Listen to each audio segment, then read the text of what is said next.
दोस्तों UGC net की जो परीक्षा है वो बड़ी करीब है। 3-4 दिन का समय मुश्किल से आपके पास है और उसके बाद आपको एग्ज़ाम में बैठना है। आज के इस वीडियो में मैं आपको कुछ ऐसे टिप्स देने जा रहा हूँ, कुछ ऐसी बातें बताऊँगा जिससे कि आप एग्ज़ाम में अच्छे से अपीयर हो सकें, बिना टेंशन लिए अपीयर हो सकें।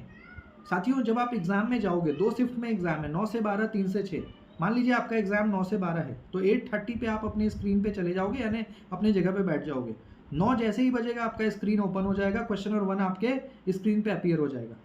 कई बार ऐसा होता है कि जो स्टार्टिंग के क्वेश्चंस हैं 5, वो डीआई का होता है। कई बार ऐसा होता है वो स्टार्टिंग के क्वेश्चन 5 जो है कॉम्प्रिहेंशन का हो। तो कई सारे बच्चे स्टार्टिंग में ही डर जाते हैं, क्योंकि डीआई सबको आता नहीं, वो आसान नहीं होता। रीडिंग कॉम्प्रिहेंशन अगर आ गया, टाइम टेकिंग बहुत है, 15 मिनट 16 मिनट ऐसा लग जाता है ना पूरा पढ़ने में और क्वेश्चन बनाने में।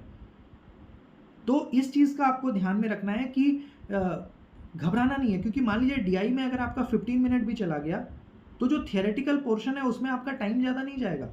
टीचिंग रिसर्च के क्वेश्चन में आपका क्या टाइम, बहुत ज़्यादा टाइम नहीं लगता उसमें। वो तो या तो आएगा तो आप टिक करोगे, नहीं आएगा तो स्किप करोगे। तो जो टाइम आपका पेपर 1 में लगेगा ना, वो ये 2 यूनिट जो आपका डीआई है और रीडिंग कॉम, यहाँ पे आपको मैं हो सकता है दोनों मिला के मैं कह रहा हूँ आधा घंटा भी लग जाए। बट रिमेनिंग के जो हाफ एन आवर होंगे ना, उसमें आप सारे थियोरेटिकल कर सकते हो। एक बात। दूसरी बात ये कि मान लीजिए कि आप स्टार्टिंग में आपका क्वेश्चन पेपर है डीआई का, आपसे नहीं बन रहा, तो टाइम वेस्ट मत करिए, आगे बढ़िए।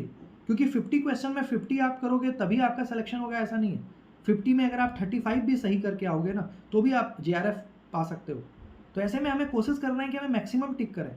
हाँ, जब लास्ट में टाइम बचेगा तो फिर से आना है उस क्वेश्चन पे, देखना है क्या मेरे से बन सकता है। 5 में 2 बन सकता है, 1 भी बने तो आपके लिए प्लस पॉइंट है। तो इस तरीके से कोशिश करना है कि मैक्सिमम सही हो।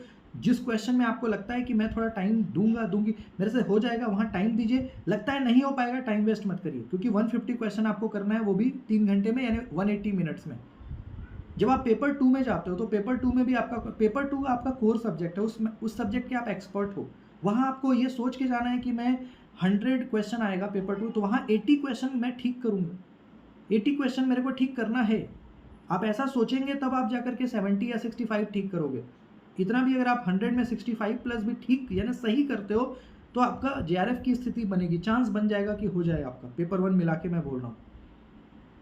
तो पेपर 2 में कोशिश करना है कि हम 80 की तरफ जाएं, 75 प्लस जाएं। सही मतलब ऐसे तो नेगेटिव मार्किंग नहीं है, टिक करने का तो आप 100 क्वेश्चन करोगे, बट सही कम से कम 100 टिक करोगे, तो 80 तो ठीक हो, 75 तो ठीक हो, ऐसा आपको सोच के जाना है। क्योंकि आपका सब्जेक्ट, क्योंकि वहाँ पे आप मान लो 75 करते हो, पेपर 1 में आप 35 कर दिए, तो वैसे भी आपका 110 के आसपास तो जेआरएफ किसी भी सब्जेक्ट में आपका होगा, 110% होगा।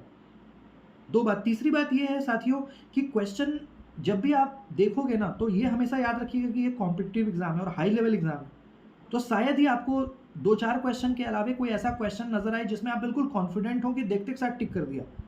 ये चीज़ें आपको हार्डली 4-5 क्वेश्चन में होगा। बाकी रिमेनिंग के जो 95% क्वेश्चन होंगे, उसमें आपको सोचना पड़ेगा कि भाई मैं क्या टिक करूं, क्योंकि क्वेश्चन का जो लेवल होता है वो काफ़ी एनालिटिकल क्रिटिकल होता है। लेकिन अगर आप क्वेश्चन को 2 बार 3 बार 4 बार 5 बार पढ़ोगे, पढ़ करके दिमाग एक सेंस लगाओगे कि यार ये होना, एलिमिनेट करोगे कि भाई ऑप्शन ए नहीं हो सकता, क्यों नहीं हो सकता, उसका बी नहीं, सी हो सकता है, डी हो, तो ऐसा थोड़ा एलिमिनेट अगर आप करोगे ना, तो निश्चित रूप से आपको फायदा होगा। एलिमिनेशन टेक्निक का यूज करिए। और 150 में अगर आपने 100 प्लस भी किया ना जनरल कैटेगरी में, तो भी आप जेआरएफ की स्थिति में बन रहे हो।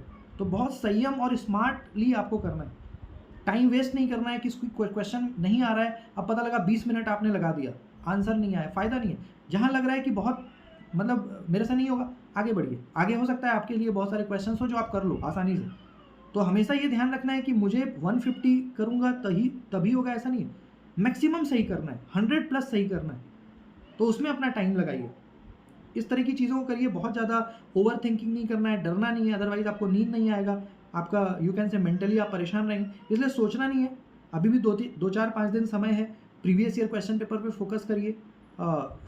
ये समझने का कोशिश करिए कि भाई क्या क्वेश्चन आया है, कैसे आप कम समय में चीज़ों को कर सकते हो, क्या क्या टर्म्स, इन चीज़ों पे फोकस करिए, नोट्स बनाइए, और आपका एग्जाम बहुत अच्छा होगा, आपका सिलेक्शन होगा, ये मैं आपको बोल रहा हूँ। इस चीज अपने आप पे विश्वास रखिए, निश्चित रूप से आपका सिलेक्शन होगा। फिर भी कोई दिक्कत हो, मैंने कॉन्टैक्ट नंबर डिस्क्रिप्शन में दिया होता है, फ़ोन आप कर सकते हैं। बाय।